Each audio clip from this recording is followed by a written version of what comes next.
নমস্কাৰ মিৰটিকলৈ আপোনালোকক আদৰণি জনালোঁ।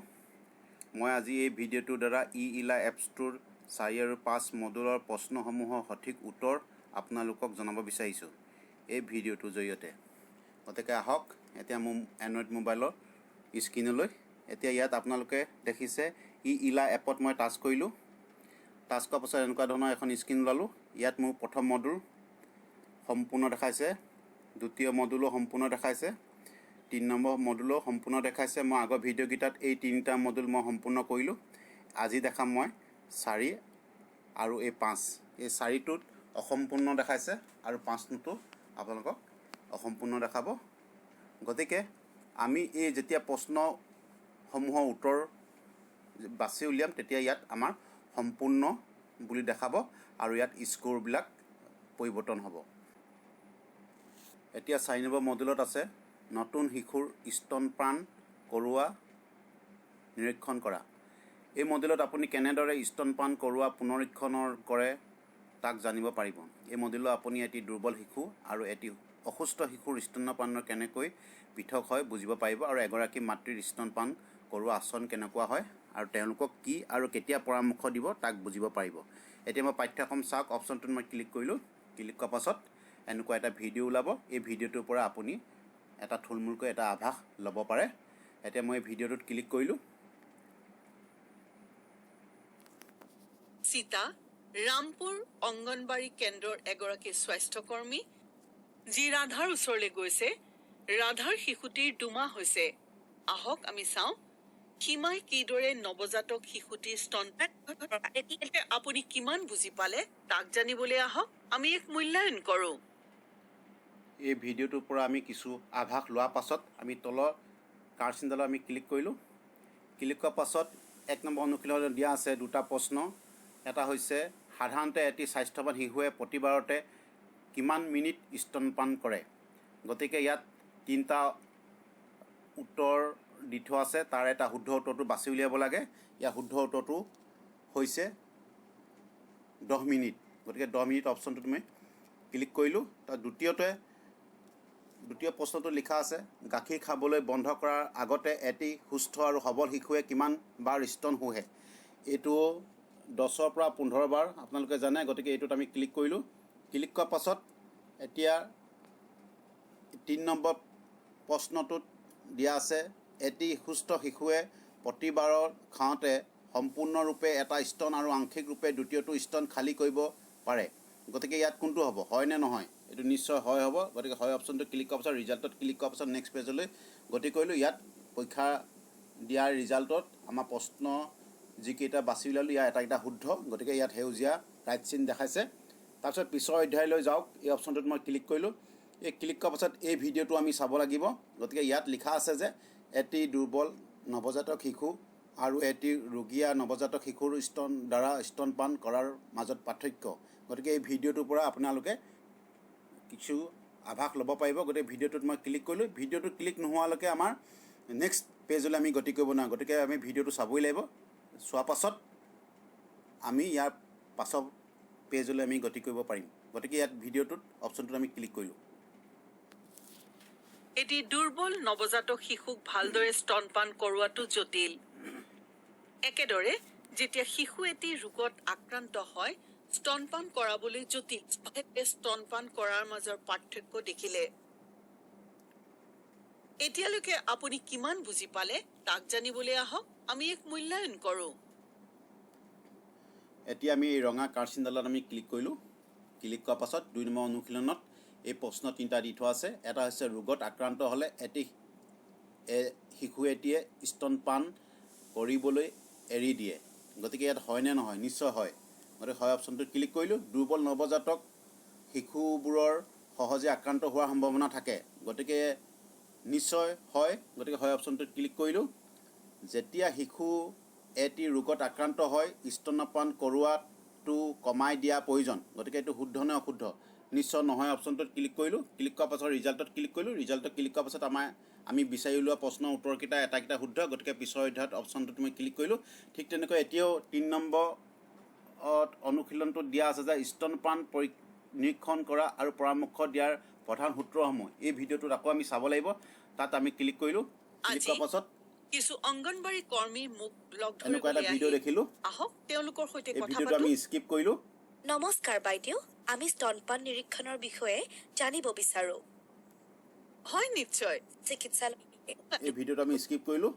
এতিয়ালৈকে আপুনি ভিডিঅ'টোৰ পৰা কিমান আমি বুজি কিছু পালে আভাস লোৱাৰ তাক পাছত জানিবলৈ আমি আহক next আমি এক মূল্যায়ন কৰোঁ। মূল্যায়ন কৰিবলৈ আগবাঢ়িছোঁ। গতিকে ইয়াত ৰঙা চিনডালত তলৰ ৰঙা চিনডালত আমি ক্লিক কৰিলোঁ। ক্লিক কৰাৰ পাছত 3 নম্বৰ অনুশীলনত দিয়া আছে যে ইয়াতো 3টা প্ৰশ্ন আছে।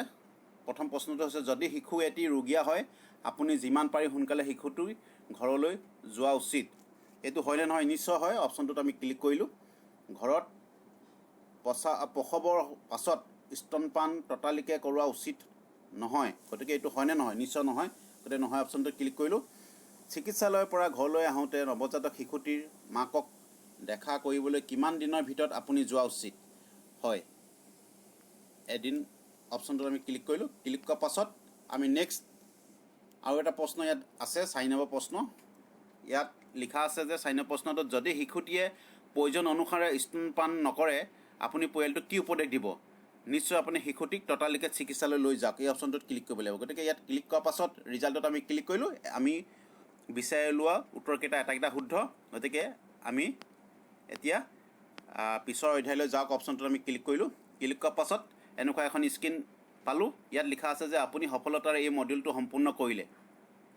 আহক আমি এই মডিউলত আপোনাৰ জ্ঞান মূল্যায়ন কৰিবলৈ এক চূড়ান্ত মূল্যায়ন কৰোঁ। ইয়াত কিছু প্ৰশ্ন দিয়া হৈছে। আপোনাৰ কাম হ'ল বিকল্পৰ পৰা শুদ্ধ উত্তৰ নিৰ্বাচন কৰা আৰু এণ্টাৰ ক্লিক কৰা। গতিকে ফাইনেল পৰীক্ষা লগ এই অপশ্যনটোত আমি ক্লিক কৰিলোঁ। ক্লিক কৰাৰ পাছত অনুশীলনত ওলাইছে মাতৃয়ে স্তনপান কৰাওঁতে আৰামত বহি বা শুই লোৱাটো কিয় জৰুৰী? ইয়াত 3টা উত্তৰ দি থোৱা আছে। তাৰে শুদ্ধ উত্তৰটো হৈছে যাতে শিশুটিয়ে মাকৰ গাখীৰ দীৰ্ঘ সময়ৰ বাবে শুহিব পাৰে। গতিকে এই অপশ্যনটো আমি ক্লিক কৰিলোঁ। তেতিয়া নেক্সট পেজলৈ আমি গতি কৰিলোঁ। ইয়াত কাৰেক্ট বুলি লিখা আছে। গতিকে 2 নম্বৰ অনুশীলন লিখা আছে নৱজাতক শিশু এটিক আপুনি কিমান সময়লৈকে স্তনপান কৰোৱা নিৰীক্ষণ কৰিব লাগে? নিশ্চয় 10 বা 15 মিনিট। গতিকে এই অপশ্যনটোত আমি ক্লিক কৰিলোঁ। তাৰপিছত ৰঙা চিনডালত ক্লিক কৰাৰ পাছত এইটো কাৰেক্ট বুলি ওলালে। তাৰপিছত এইটো অনুশীলনত দিয়া আছে যে স্তনপান নিৰীক্ষণ কৰি থকা সময়ত আপুনি কিহত গুৰুত্ব দিব লাগে? 1 নম্বৰ দিয়া হৈছে মাতৃগৰাকী আৰামদায়ক অৱস্থাত বহিছেনে? মাতৃগৰাকীয়ে তেওঁৰ 10ম শ্ৰেণীৰ পৰীক্ষাত উত্তীৰ্ণ হ'লনে? শিশুটিয়ে ইয়াৰ সম্পূৰ্ণ শৰীৰত আলম পাইছেনে বা গাখীৰ খোৱাৰ আগতে শিশুটিয়ে স্তনপান 10-15 শুহিলেনে? এতিয়া ইয়াত আমাৰ 3টা উত্তৰ দি থোৱা আছে। তাৰে আমাৰ লাষ্টটো মানে 3 নম্বৰটো শুদ্ধ। গতিকে 3 নম্বৰ অপশ্যনটো আমি ক্লিক কৰাৰ পাছত ৰঙা চিনডালত কিয়াৰ পাছত ইয়াত কাৰেক্ট বুলি ওলালে। এইটো অনুশীলনত দিয়া আছে যে এটি অতি সৰু আৰু দুৰ্বল শিশুৰ বাহিৰে কোনে ভালদৰে স্তনপান কৰিব নোৱাৰে? নিশ্চয় এই ৰোগীয়া শিশুৱে নোৱাৰে। গতিকে ইয়াত অপশ্যনটো আমি ক্লিক কৰিলোঁ। ক্লিক কৰাৰ পাছত এইটো কাৰেক্ট বুলি ওলালে। তাৰপিছত লাষ্টত লিখা আছে মানে 5 নম্বৰ প্ৰশ্নটোত লিখা আছে নৱজাতক শিশু এটি স্তনপান নিৰীক্ষণ কৰি আমি কি পাব পাৰোঁ? শিশু এটি দুৰ্বল নেকি আৰু ইয়াক ঘৰত অতিৰিক্ত যত্ন ল'ব লাগিব নেকি? শিশু এটি ৰোগীয়া নেকি আৰু ইয়াক চিকিৎসালয়ত চিকিৎসা কৰাব লাগিব নেকি? শিশুটি সুখী হয়নে নহয়? মাতৃগৰাকী স্বাস্থ্যৱান হয়নে নহয়? গতিকে ইয়াত এতিয়া কোনটো শুদ্ধ? ইয়াত নিশ্চয় 1 আৰু 2টো শুদ্ধ। মানে শিশু এটি দুৰ্বল নেকি আৰু ইয়াক ঘৰত অতিৰিক্ত যত্ন ল'ব লাগিব নেকি? বা 2 নম্বৰ লিখা আছে শিশু এটি ৰোগীয়া নেকি আৰু ইয়াক চিকিৎসালয়ত চিকিৎসা কৰাব লাগিব নেকি? গতিকে নিশ্চয় এই 1 নম্বৰ আৰু 2 নম্বৰটো শুদ্ধ। গতিকে পোনপ্ৰথম উত্তৰটো আমি বিচাৰ কৰি এইটো শুদ্ধ উত্তৰত আমি ক্লিক কৰিলোঁ। ক্লিক কৰাৰ পাছত লিখক অপশ্যনটোত মই ক্লিক কৰিলোঁ। ইয়াত লিখা আছে যে এইটো কাৰেক্ট কৰাৰ পাছত আমি 4 নম্বৰ মডুলটো যিকেইটা প্ৰশ্ন দিয়া আছিলে সেইকেইটা আমি সঠিক শুদ্ধভাৱে বিচাৰ কৰিলোঁ। গতিকে ইয়াত আপোনালোকে চাব যে 4 নম্বৰ মডুলটো যদিও আগতে অসম্পূৰ্ণ বুলি লিখা আছে এতিয়া ইয়াত সম্পূৰ্ণ বুলি দেখাইছে আৰু ইয়াত স্ক'ৰ হিচাপে মই 5 পালোঁ। গতিকে আমাৰ 4 নম্বৰ মডুলটোৰ আমাৰ যিকেইটা প্ৰশ্ন উত্তৰ আমি বিচাৰিবলগীয়া হৈছিলে সেই এটাকেইটা প্ৰশ্নৰ উত্তৰ আমি বিচাৰি উলিয়ালোঁ। গতিকে আমাৰ 4 নম্বৰ মডুলটো আমাৰ সম্পূৰ্ণ হ'ল। এতিয়া মই যাম 5 নম্বৰ মডুল। 5 নম্বৰ মডুলটো ঠিক তেনেকৈ 4 নম্বৰ নিচিনাকৈ অসম্পূৰ্ণ আৰু স্ক'ৰ 0 দেখাইছে। এই 5 নম্বৰ মডুলটোত দিয়া আছে যে দুৰ্বল নৱজাতক শিশু এটি চিনাক্তকৰণ আৰু যত্ন। এই মডুলটোত এটা দুৰ্বল শিশু কেনেকৈ চিনাক্ত কৰে আৰু শিশু আৰু অসুস্থ শিশু আৰু দুৰ্বল শিশুৰ মাজত পাৰ্থক্য কি বা কেনেকৈ কৰা হয়, সম্ভাৱনীয় প্ৰসৱৰ দিনৰ সহায়ত এটি দুৰ্বল নৱজাতক কেনেকৈ চিনাক্ত কৰা হয়, এই বিষয়ে আপোনালোকে জানিব পাৰিব। গতিকে এতিয়া পাঠ্যক্ৰম চাওক, অপশ্যনটোত ক্লিক কৰিলোঁ। ক্লিক কৰাৰ পাছত আমি আকৌ 1 নম্বৰ লিখা আছে জন্মৰ পাছতে দুৰ্বল নৱজাতকসমূহক চিনাক্তকৰণ কেনেকৈ কৰা হয়, এই ভিডিঅ'টো ক্লিক কৰিলোঁ। ভিডিঅ'টো ক্লিক কৰি আমি ইয়াৰ পৰা এই ভিডিঅ'টোৰ পৰা কিছু অংগনবাড়ী আভাস আমি ল'ব পাৰোঁ। কৰ্মীগৰাকীয়ে গীতাক লগ কৰিবলৈ তেখেতৰ ঘৰলৈ গ'ল। গীত এতিয়া আমি এই ভিডিঅ'টো ক্লিক কৰিলোঁ। ক্লিক কৰাৰ এতিয়ালৈকে পাছত আপুনি ভিডিঅ'টো কিমান স্কিপ বুজি কৰিলোঁ। পালে স্কিপ কৰাৰ তাক পাছত জানিবলৈ আহক আমি এক মূল্যায়ন আমি কৰোঁ। নেক্সট মূল্যায়ন কৰিবৰ কাৰণে আগবাঢ়িছোঁ। এতিয়া এই ৰঙা কাঁড়চিনডালত আমি ক্লিক কৰিলোঁ। ক্লিক কৰাৰ পাছত 1 নম্বৰ অনুশীলনত দিয়া আছে দুৰ্বল নৱজাতক শিশু এটি চিনাক্তকৰণৰ সংকেতসমূহ কি। ইয়াত নিশ্চয় শিশুটি 9 মাহত জন্ম হ'লে, শিশুটি 8.5 মাহৰ আগতে জন্ম হ'লে, শিশুটি 9 মাহৰ পাছত জন্ম হ'লে ইয়াৰ কোনটো শুদ্ধ হ'ব। গতিকে আমি ছেকেণ্ডটো শুদ্ধ হ'ব বুলি আমি ধৰি ল'লোঁ। এতিয়া চিলেক্ট কৰোঁ। চিলেক্ট কৰাৰ পাছত 2 নম্বৰ প্ৰশ্নটোলৈ গ'লোঁ। যদি শিশু এটিৰ জন্মগত ওজন 2 কিলোগ্ৰামতকৈ কম হয় তেন্তে শিশুটি স্বাস্থ্যৱান হয়। গতিকে এইটো শুদ্ধ নে অশুদ্ধ? নিশ্চয় নহয়। গতিকে নহয় অপশ্যনটো আমি ক্লিক কৰিলোঁ। ক্লিক কৰাৰ পাছত আমাৰ বিচাৰ কৰা দুটা উত্তৰে আমাৰ শুদ্ধ। গতিকে পিছৰ অধ্যায়লৈ আমি যাওক, অপশ্যনটোত ক্লিক কৰিলোঁ। ইয়াতো এই ভিডিঅ'টো আমি চাব লাগিব। ইয়াত দিয়া আছে যে LMPৰ সহায়ত মেচিউৰিটি তাৰিখ গণনা কৰাৰ পদ্ধতি। এই ভিডিঅ'টোত আমি ক্লিক কৰিলোঁ। ক্লিক কৰাৰ পাছত এই আহক, ভিডিঅ'টো আমি আপোনালোকে এতিয়া চাব পাৰিব আৰু ইয়াৰ পৰা কিছু অংগনবাড়ী আভাস আপুনি ল'ব কৰ্মীৰ পাৰিব। কথোপকথন শুনো। মই যিহেতু নেকি এই বিষয়ে নমস্কাৰ জানো, লক্ষ্মী গতিকে মই বাইদেউ। ভিডিঅ'টো স্কিপ কৰি নমস্কাৰ দিওঁ। ৰশ্মি, তোমাৰ কেনেকুৱা? স্কিপ কৰাৰ পাছত এতিয়ালৈকে আপুনি আমি কিমান মূল্যায়ন বুজি কৰিবলৈ পালে আগবাঢ়োঁ। তাক জানিবলৈ আহক আমি এক মূল্যায়ন কৰোঁ। এতিয়া এই দেখিছে কাঁড়চিনডাল সোঁহাতৰ, এই কাঁড়চিনডাল আমি ক্লিক কৰিলোঁ। ক্লিক কৰাৰ পাছত 1 নম্বৰ অনুশীলনত দিয়া আছে তালিকাত 3ত প্ৰথম শাৰীত কি কি তাৰিখ লিখা থাকে। গতিকে আপোনালোকে এই ভিডিঅ'টো চোৱাৰ পাছতহে এই অনুশীলনটো আপোনালোকে জানিব পাৰিব, কাৰণ 3 নম্বৰ শাৰীত কি লিখা আছে তাত লিখা আছে বা জানিব পাৰিব তাৰ পৰা। গতিকে ইয়াত আপোনালোকৰ 2 নম্বৰ অনুশীলনত নিশ্চয় শিশুটিৰ জন্ম তাৰিখটো নহয়, শিশুটিৰ ঋতুস্ৰাৱ তাৰিখ এইটোৱে শুদ্ধ LMP। গতিকে এই অপশ্যনটো আমি ক্লিক কৰিলোঁ, মানে প্ৰথমটোত। নেক্সট দ্বিতীয় প্ৰশ্নটোত লিখা আছে তালিকা 3 নম্বৰত দ্বিতীয় শাৰীত কি তাৰিখ লিখা থাকে। গতিকে নিশ্চয় এইটো EDD। আপোনালোকে এইটো জানে, আপোনালোকৰ ট্ৰেইনিঙত দিয়া হৈছে আমাৰ সমাজ কল্যাণ বিভাগৰ তৰফৰ পৰা। গতিকে ইয়াত 2 নম্বৰটো শুদ্ধ। এই অপশ্যনটো ক্লিক কৰিলোঁ। তাৰ ৰিজাল্টত ক্লিক কৰাৰ পাছত আমাৰ দুয়োটাই শুদ্ধ। শুদ্ধ হোৱাৰ পাছত পিছৰ অধ্যায়লৈ আমি গতি কৰিলোঁ। গতি কৰাৰ পাছত 3 নম্বৰত লিখা আছে দুৰ্বল শিশু এটি যত্ন লোৱা। এই ভিডিঅ'টোৰ পৰা কিছু আভাস আপোনালোকে ল'ব পাৰিব। মই অংগনবাড়ী যিহেতু নেকি কৰ্মী জানো, গতিকে এগৰাকী এই এটা নেক্সট পেজলৈ পৰিয়াললৈ আমি গৈছে এই য'ত ভিডিঅ'টো শিশু স্কিপ এটি কৰিলোঁ। জন্ম হৈছিল। স্কিপ কৰাৰ পাছত হ'ব লাগিব। স্কিপ কৰাৰ পাছত এতিয়ালৈকে মূল্যায়ন কৰিবৰ আপুনি কাৰণে কিমান আগবাঢ়িলোঁ। বুজি পালে তাক জানিবলৈ আহক আমি মূল্যায়ন কৰোঁ। মূল্যায়ন কৰাৰ পাছত 3 নম্বৰ অনুশীলনত এই দুটা প্ৰশ্ন দিয়া আছে। সোনকালে শুকাবলৈ কোৰডালত তেল প্ৰয়োগ কৰা দৰকাৰ। এইটো হয়নে নহয়? নিশ্চয় নহয়। নহয় অপশ্যনটোত ক্লিক কৰিলোঁ। দুৰ্বল শিশুক ঘৰত তৈয়াৰী ঔষধ দিয়া উচিত। হয়নে নহয়? নিশ্চয় নহয়। গতিকে আমি চিকিৎসাৰ পৰামৰ্শ বা চিকিৎসকৰ পৰামৰ্শ আমি লোৱাটো অত্যন্ত গুৰুত্বপূৰ্ণ বা ANMৰ। গতিকে এইটো নিশ্চয় নহয়। গতিকে ৰিজাল্টত আমি ক্লিক কৰিলোঁ। ক্লিক কৰাৰ পাছত 3 নম্বৰ পৰীক্ষাৰ ৰিজাল্টটোত আমাৰ আটাইকেইটা শুদ্ধ, কাৰণ সেউজীয়া ৰাইট চিন দি থোৱা আছে সেউজীয়া ঘৰকেইটাত। গতিকে পিছৰ অধ্যায়লৈ যাওক, অপশ্যনটোত ক্লিক কৰিলোঁ। ইয়াত 4 নম্বৰত লিখা আছে যে জন্মতে যাতে আমি কোনো দুৰ্বল নৱজাতক শিশুক এৰি নাযাওঁ তাক নিশ্চিত কৰা। এই ভিডিঅ'টো আমি ক্লিক কৰিলোঁ। ক্লিক কৰাৰ পাছত দুৰ্বল শিশুক কিদৰে আমি যত্ন দেখিলোঁ ল'ব এই লাগে ভিডিঅ'টোত আমি আপোনালোকে চাব দেখিলোঁ। পাৰিব।